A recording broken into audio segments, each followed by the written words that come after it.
I need? Yeah, just, yeah. Thank you. Just so you're aware, I think everyone's here streaming as well. Okay. So everybody's ready. First of all, thank you for being here. Thank you for following the social distancing and wearing a mask. I appreciate that. 2 weeks ago, my office and I issued detailed and specific recommendations to improve child abuse investigations by Children's Services. Many of those recommendations were in response to what we learned in examining what went wrong that allowed the horrific abuse of Takoda Collins to occur in spite of many red flags. Other organizations and departments have pointed out flaws in the investigations of child abuse cases and have made what appears to be aspirational recommendations. Now, the recommendations that my office and I made and put forth do not require legislative change and should be implemented and immediately followed. Today, we are here to talk about justice for Takoda. On December the 23rd of 2019, defendant Al-Mutahan McClean, father of the victim, was indicted for 1 count of rape of a child under 13 by force, 2 counts of felonious assault, and 4 counts of endangering children. On December the 27th, McClean's girlfriend, defendant Amanda Hinze, was indicted for 4 counts of endangering children. After further investigation, today, both defendants are indicted for additional charges relating to the death of Takoda Collins. Today, the Montgomery County Grand Jury has issued additional indictment, indicting 31-year-old Al-Mutahan McClean for 4 counts of murder, 1 count of involuntary manslaughter, 1 count of kidnapping, and 2 counts of child endangering. The grand jury also issued an additional indictment indicting 29-year-old Amanda Hinze for 4 counts of involuntary manslaughter, 1 count of kidnapping, 2 counts of child endangering. Takoda Collins lived in absolute hell. These defendants tortured, both mentally and physically, this child for years. There were many alarms by teachers and others in an effort to get help for not only Takoda, but for his older brother as well. By all accounts from teachers who knew Takoda, he was a sweet, capable, and articulate child. Although teachers had concerns about his living conditions and potential neglect, no one had any hint of the horror this child endured. After Takoda was withdrawn from school, his existence was largely being locked in an attic, naked, often without access to electricity or a bathroom. On Friday, December the 13th of 2019, Dayton police and paramedics responded to a house on Kensington Drive on a report of an unresponsive child. The victim, 10-year-old Takoda Collins, was transported to the hospital, where he was pronounced dead. The child had numerous injuries indicative of being severely beaten. The coroner's office has ruled Takoda's death as homicide. The cause of death, blunt force trauma in combination with compressive asphyxia and water submersion. I, as well as our entire community, were outraged to learn of the horrific abuse this poor child endured. Takoda's case sparked a need for change in our system so that no child would ever have to face a threat of suffering the unwarranted and extensive abuse as was inflicted on Takoda. My hope is that with the recommendations that I put forth, my office, law enforcement, and Children's Services can partner together, will communicate, and achieve our goal of keeping our children safe from any type of child abuse, but absolutely safe from this kind of threat and abuse. No child should ever have to live in daily fear of abuse by the hands of the one who is supposed to care for them. The monstrous behavior of McClean and Hinze and the hellish nightmare they created for Takoda Collins will be dealt with to the fullest extent of the law. Any questions? Matt, when it comes to accountability across the system for Takoda Collins' death, did this criminal investigation look at everyone, every personnel who touched this case for review of criminal charges? For Takoda's case specifically? All I can tell you is that the Dayton Police Department investigators and detectives and my office looked at everyone who was involved in this case, went into the background of what happened, and looked at everything that was involved and everyone who was involved. Because our item investigation uncovered, obviously, there was multiple times, multiple chances to save this child, and he was not. He ended up dead because of this cumulative failure. So this investigation found that there were no other criminal charges warranted for anybody who touched this case. There were no other felony criminal charges available for anyone involved in this case. How do you come up with the 4 counts of murder? Linda Dodd, a member of our Violent Crimes Bureau, is assigned as a primary prosecutor on this case, and I'll let her talk about this. The 4 counts of murder are based upon murder as a proximate result of a felony of violence, a felony of the 1st or 2nd degree. So they're based upon essentially what he was originally indicted with, felonious assault, and 4 counts of felony 2 child endangering.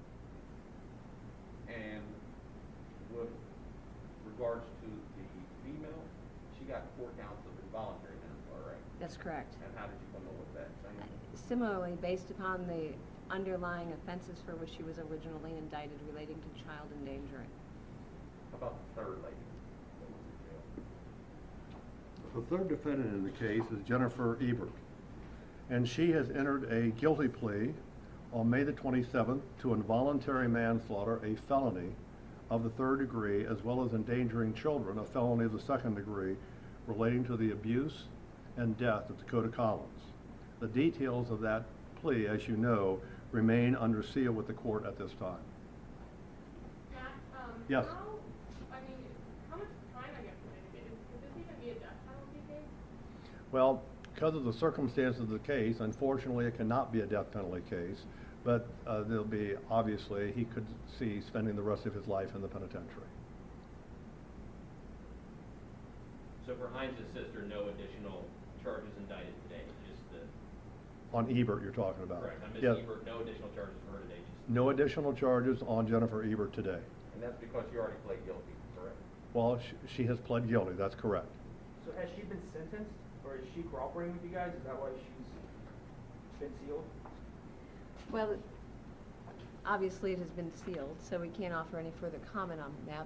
These are very sensitive facts. We do have 2 co-defendants who we aim to be taking to trial in the future. Eventually that will be unsealed, but at this time it's sealed. What about social worker's responsibility in this matter? Is that reviewed as a part of this case as well, to handle Takoda's case?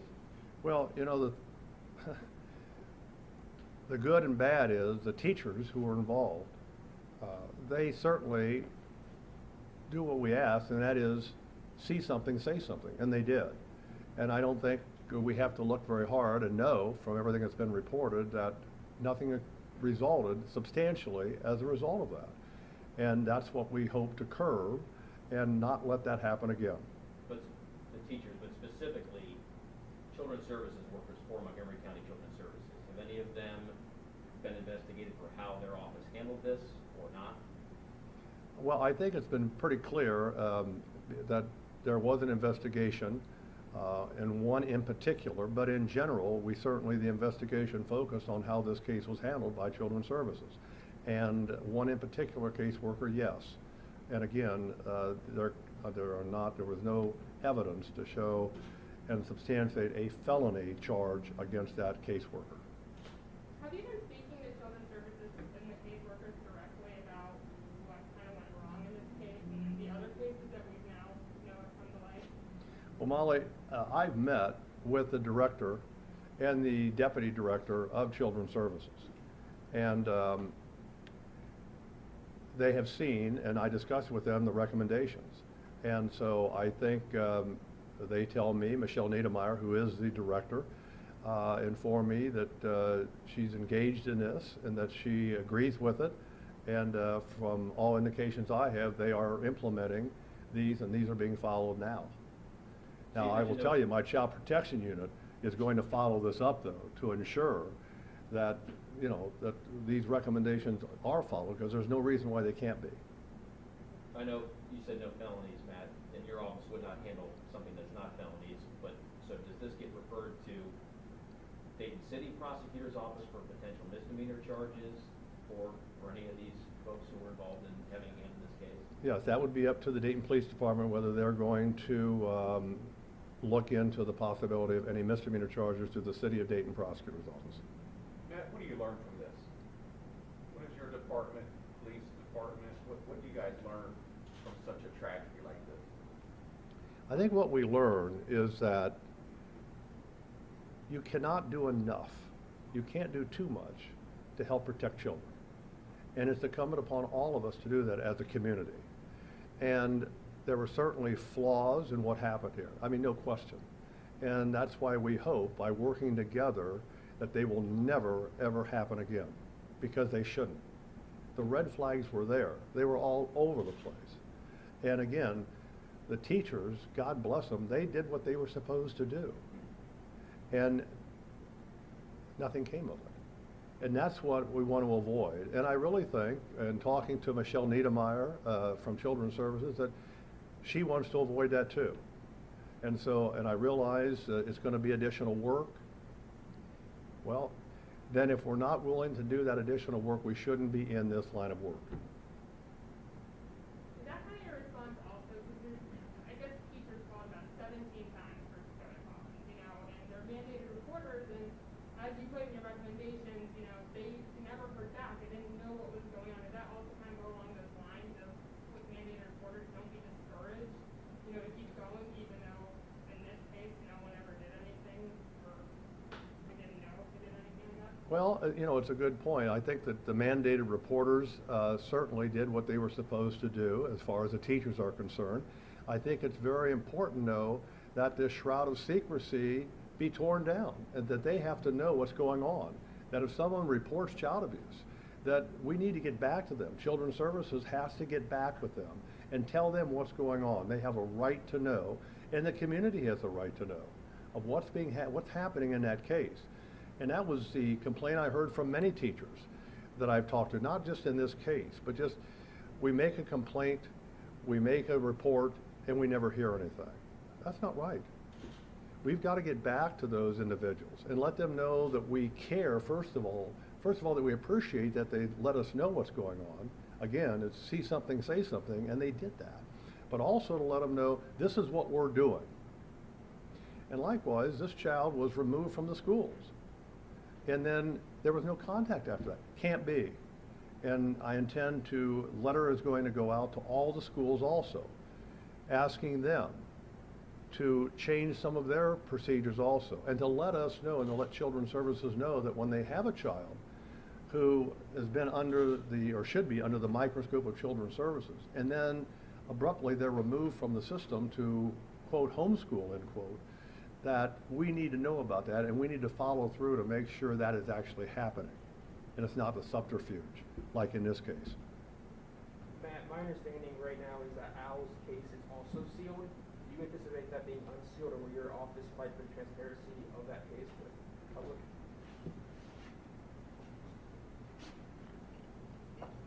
That case has been sealed by order of the court, and again, it's a very sensitive, ongoing case that we anticipate taking to trial. Eventually, the facts of the case will become known at trial, which would not be sealed. So eventually, there will be information available. Lynn, why has it been sold? Again, these are extensive, sensitive facts. It's always an ongoing investigation, and there are facts that need to be litigated in the courtroom, and we want to make sure that that can be done. But just to maybe push back a little bit, I mean, couldn't you say it's about every case in the system that it's sensitive, a crime has potentially occurred, and we need to be sensitive to it? As you'll learn during the trials of this case, the facts in this case are perhaps more sensitive and more horrific than most cases we deal with. Have you seen a case like this before that's horrific? No, sir. This would be the most horrific I have seen. Just to be clear, Matt, with Hinze and McClean, we know this is the first time the two of them have faced charges for Takoda's death specifically. Is this also the first time we're finding out about Miss Ebert facing charges in connection to Takoda's death? This is the first time we've heard any of that. No, actually, actually, it's been reported before that, and I think there was some confusion just because of what was stated, maybe on some of the documents, but she entered a guilty plea to involuntary manslaughter, which is a felony, as well as to endangering children, which is a felony of the second degree. So now with this indictment, this new round of indictments today, all three of them have now been charged in connection with Takoda's death. Absolutely. Specifically. Absolutely. Anything else? When does this trial start? The next court appearance, Well, these defendants will be arraigned on their new indictments next week. At this time, McClean and Hinze have motions to suppress set in September for both of their cases. We anticipate these charges will be part of that motion to suppress. And then for Ms. Ebert, is that, does she have a next court date, Elise? Can you tell us that? At this point, she does not have a next court date. But she pled guilty, who pled guilty again, I'm sorry? this was Jennifer Ebert, When will she be sentenced? who is a sister Oh, to the girlfriend of the primary defendant, and she entered a guilty plea on May the 27th Involuntary manslaughter. to involuntary manslaughter, a felony of the third degree, and endangering children, a felony of the second degree. and when will she be sentenced? And she will be sentenced sometime in the future. That date has not been set.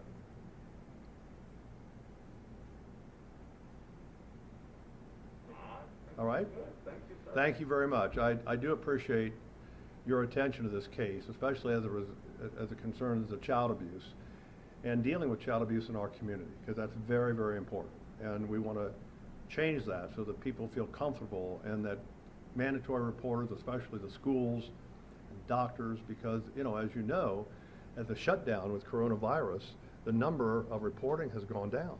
And it's because these children have not seen, they've been in their homes where, as you can see here, a lot of the child abuse takes place. So I think with things starting to open up, other people are going to have access to these children. So we are seeing reports starting to increase. But thank you for your help.